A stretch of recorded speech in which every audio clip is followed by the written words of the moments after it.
बैसाख की एक कहानी, इसमें एक बंदरिया की कहानी का बड़ा महत्व है। कहते चाहे तुम बैसाख नहाओ चाहे ना नहाओ, लेकिन बंदरिया वाली कहानी सुबह सुनने से ही उसका बहुत आपको लाभ मिलेगा। एक राजा था, वो बैसाख नहाया करता था। उसने पूरे अपने नगर में सबको कहलवा दिया कि कोई भी मेरे नहाने से पहले गंगा जी में स्नान नहीं करेगा। लेकिन गंगा जी के किनारे पे एक पेड़ था जिस पे एक बंदरिया रहती थी। वो राजा के आने से पहले ही पानी में चली जाती और नहा के वापस अपने पेड़ पर चढ़ जाती। राजा जब आता तो उसको पानी हिलता हुआ दिखता और कहीं कहीं पर पानी के छींटे भी पड़े हुए दिखते। राजा बड़ा परेशान, उसने अपने सैनिक लगा दिए कि हर कोई जाके देखो कि कौन है। सैनिकों ने बहुत देखा, पहरा बिठा दिया, लेकिन उनको नहीं मिला। जब बैसाख का महीना ख़त्म होने वाला था तो एक दिन एक सैनिक को दिखाई दिया कि कोई एक बंदरिया आती है, पेड़ के ऊपर से उतर के आती है और नहा के फिर वापस ही पेड़ पर चढ़ जाती है। वो उस बंदरिया को पकड़ के राजा के पास ले आया। राजा के पास लाने के बाद उसने कहा कि महाराज, ये बंदरिया आपके नहाने से पहले नहा लेती है। राजा ने प्रण ले रखा था कि कोई भी स्त्री जाति होगी तो अगर वो बैसाख मेरे से पहले नहा रही होगी तो मैं उससे शादी कर लूँगा। राजा ने अपने प्रण के अनुसार उस बंदरिया से शादी कर ली। बंदरिया से शादी कर ली। बैसाख नहाने के महत्व के कारण वो बंदरिया पेट से रह गई। अब वो राजा से कहने लगी कि 9 महीने बाद जब मेरे बच्चा होगा तो मैं क्या करूँगी, क्योंकि राजा के कोई संतान नहीं थी। राजा की और 2 रानियाँ थीं, वो निसंतान थीं। तो राजा ने कहा कि मैं तुम्हारे महल से और अपने वहाँ तक राज दरबार तक एक घंटी बंधवा देता हूँ, और जब वो घंटी तुम्हारे दर्द होने शुरू हैं, तुम्हारे बच्चा होना शुरू है, तो वो घंटी बजा देना। कहने लगी ठीक है। महल में रानियों ने देखा तो कहने लगी कि बंदरिया से पूछा कि ये घंटी कैसी है, कि ये घंटी राजा जी ने बंधवाई है कि इसलिए कि जो ना जब मेरे बच्चा होगा तो राजा जी आके मतलब आ जाएंगे। अब वो रानियों ने कहा एक बार बजा के देखो तो सही कि राजा जी आते कि नहीं आते। उन्होंने कहा ठीक है। रानी ने वो घंटी बजा दी। अब वो बजा दी तो राजा आ गए कि क्या हुआ।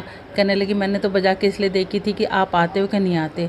अब जब उसके दर्द होने लगे तो उसने घंटी बजाई तो रानियों ने बीच में रोक लिया कि वो तो जानवर है, उसने ऐसी बजा दी होगी। राजा वापस चला गया। अब वो रानियों से पूछने लगी कि अब मेरे को दर्द हो रहा है, मैं क्या करूं। कहने लगी अपनी आंखों पे पट्टी बांध लो और अपना सिर ओखली में दे दो। उन्होंने ऐसे ही किया। बैसाख के नहाने के कारण उसको बड़ा सुंदर एक बालक लड़का पैदा हुआ। अब रानियों ने क्या करा कि वहाँ पर एक मांस के लोथड़े को घी उसके खून से लपेट के रख दिया और लड़के को ले जाकर अपनी दासी को कहा कि इसको जाके नदी के जल में प्रवाहित कर दो। अब राजा आया तो उसने कहा कि क्या हुआ। कहने लगी कुछ नहीं हुआ, बंदरिया ने एक मांस का लोथड़ा पैदा किया है। राजा कहने लगा कि जब मेरी रानियों के नहीं हुआ तो बंदरिया के कहाँ से होगा। उधर जो दासी थी वो उसको फेंकने के लिए गई, लेकिन वो बालक इतना सुंदर था कि उससे फेंका नहीं गया। वहाँ पर कोई कुम्हार मिट्टी खोद रखी थी, उसके वहाँ पर रखा। कुम्हार कुम्हारी आई, उनके कोई वो भी नहीं संतान थी। उस बालक को देख कर उसका लालन पालन करने लगी। लेकिन बैसाख के महीने और विष्णु भगवान की कृपा से उसको अपना सब कुछ याद था कि मैं एक बंदरिया के पैदा हुआ। उसको थोड़ा थोड़ा स्मरण अपने आप ही सपने में आने लग गया था। एक बार उसने अपनी माँ से कहा कि माँ मेरे को भी हाथी घोड़े बना दो।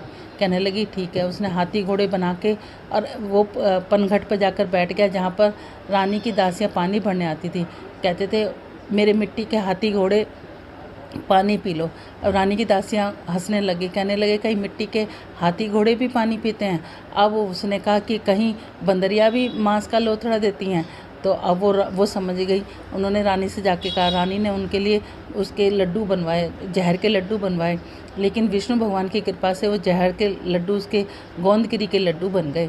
अब वो कहने लगा कि माँ मुझे 108 घड़े बना के दे दो और 108 गोलियाँ दे दो। उन्होंने उसको 108 घड़े बना के दिए, 108 गोलियाँ दी।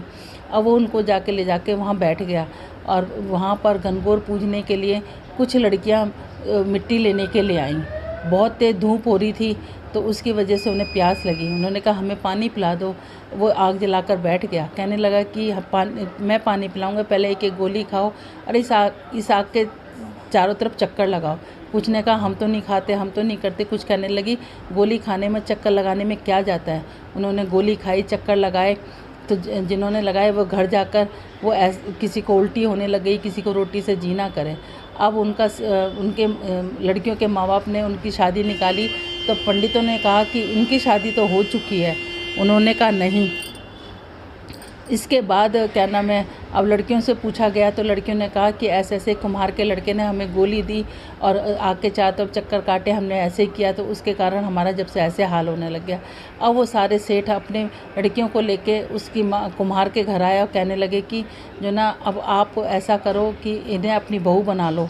कहने लगी कि अच्छा। अब उसने कुम्हार ने कहा कि हम गरीब आदमी हैं। उन्होंने कहने लगे नहीं, हम अब ये लड़कियां तुम्हारे घर की बहू बनेंगी। उन्होंने उनको बहुत सारा धन दिया और उन लड़कियों के साथ शादी कर दी। इस तरीके से उसके 108 बहुएँ आ गई।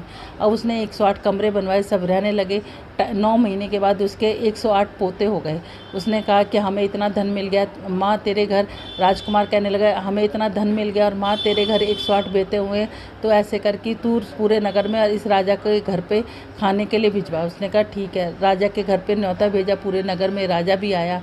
अब वो राजा बंदरिया को नहीं लेके आया तो उसने कहा कि आप बंदरिया को क्यों नहीं लेके आए। उसने बीचों बीच सोने का एक सिंहासन बनवाकर उसमें गलीचा बिछवा दिया, मखमल के गलीचे बिछवा दिए। उसने कहा कि चलो बंदरिया को बुलवा लो। उन्होंने बंदरिया को बुलवा लिया। उसको बीच में बिठाकर उसने अपनी सब बहुओं को हाथों में मोहर दे के कहा कि ये मेरी जन्म देने वाली माँ है, आप सब जाओ इसको पोते दो और इनसे मोहर दो और इनको आशीर्वाद लो। अब रानियाँ समझ गई कि ये रानी रूठ रूठ के जाने लगी कि हमसे ज़्यादा ये बंदरिया की आओ भगत क्यों कर रहा है। राजा ने पूछा कि ऐसा क्या है जो रानियों की और हमारी ना पूछ के तुम बंदरियों की आओ भगत कर रहे हो। तो कहने लगा कि बंदरिया मेरी जन्म देने वाली है, अगर जन्म देने वाली माँ है। अगर आपको मेरी बात गलत लग रही है तो आप ये इस दासी से पूछो। दासी ने कहा कि हाँ ये जन्म देने वाली माँ ही है। राजा ने दोनों रानियों को वहीं छोड़ दिया और बंदरिया को एक से अपने 8 पोतों को लेकर अपनी बहुओं को लेकर महल में आ गया। महल में आके उसने 108 महल बनवा दिए। उसके बाद वो कुम्हार के पास गया, कहने लगा कि आप चाहो तो महल में आके रह सकते हो, आप यहीं रह सकते हो। उन्हें बहुत सा धन दिया। वो कहने लगे कि हम तो यहीं रहेंगे, लेकिन फिर भी वो कभी कभी महल में आके अपने बेटे से मिलने लगे। कहते हैं बैसाख के महीने में इस कहानी को नित्य नेम सुनने से सभी की मनोरथ पूर्ण हो जाती हैं। जिनके घर बेटा ना हो बेटा हो जाता है। इस कहानी को ज़रूर सुनना चाहिए। जैसे बंदरिया के भगवान ने बैसाख नहाने का उसको इतना फल दिया, वैसे कहते सुनते हमें और हमारे परिवार को, जो भी सुन रहा हो उसको सबको देना। बोलो विष्णु भगवान की जय। श्रीमन नारायण नारायण नारायण लक्ष्मी नारायण नारायण नारायण। जैसा कि ये बैसाख का महात्म चल रहा है, इसमें 21वां अध्याय जिसमें हाथी व शेर की पिछले जन्मों की गाथा के बारे में बतलाया गया है। श्रीमन नारायण नारायण नारायण लक्ष्मी नारायण नारायण नारायण तुलसी नारायण नारायण नारायण श्रीमन नारायण नारायण नारायण। बोलो बैसाख महात्म की जय। 21वां अध्याय। पिछले जन्म में वे हाथी तथा शेर दोनों ही मानव योनि में उत्पन्न हुए। मातंग महर्षि के पुत्र थे। उनका नाम दलित व कोहल था। दत्तिल व कोहल ऋषि पुत्र होते हुए भी धर्म कार्य के विरुद्ध रहते थे। पिता के आदेश की अवहेलना करना, छिपकर पाप करने में लिप्त रहते थे। एक दिवस ऋषि अपने दोनों पुत्रों को बैसाख माह का महात्म में दान पुण्य के लाभ की व्याख्या कर रहे थे, परंतु उनका ध्यान विकृत विचारों में उलझा हुआ था। महर्षि अंतर्यामी थे। वे अपने पुत्रों की दशा जान गए तथा क्रोध में अगले जन्म में दोनों को पशु योनि का श्राप दे दिया। श्राप देने के तुरंत बाद दोनों पुत्रों ने महर्षि के चरण पकड़ लिए। पशु योनि से मुक्ति पाने का उपाय जानना चाहा।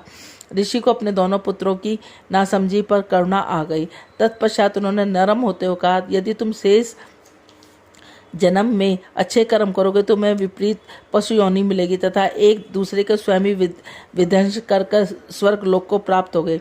ऋषि ने उन्हें यह भी बताया कि पशु योनि के जन्म के पश्चात तुम्हें एक पापी ब्राह्मण और एक पुण्य आत्मा ब्राह्मण के दर्शन होंगे। उसने तुम बैसाख धर्म की कथा सुनोगे तथा इस प्रकार तुम्हें पशु योनि की मुक्ति प्राप्त होगी। अतः उसे इस प्रकार से जन्म की मुक्ति मिली। बोलो बैसाख महात्म की जय।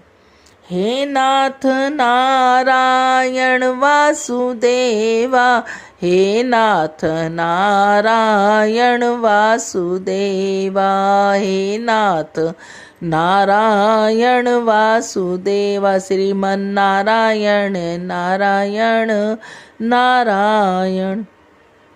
यदि आप लोगों को हमारा चैनल अच्छा लगता है तो उसको ज़्यादा से ज़्यादा लाइक करें, ज़्यादा से ज़्यादा शेयर करें, और नए हैं तो सब्सक्राइब करें, बेल आइकन को ज़रूर दबाएं। बोलो राधे राधे।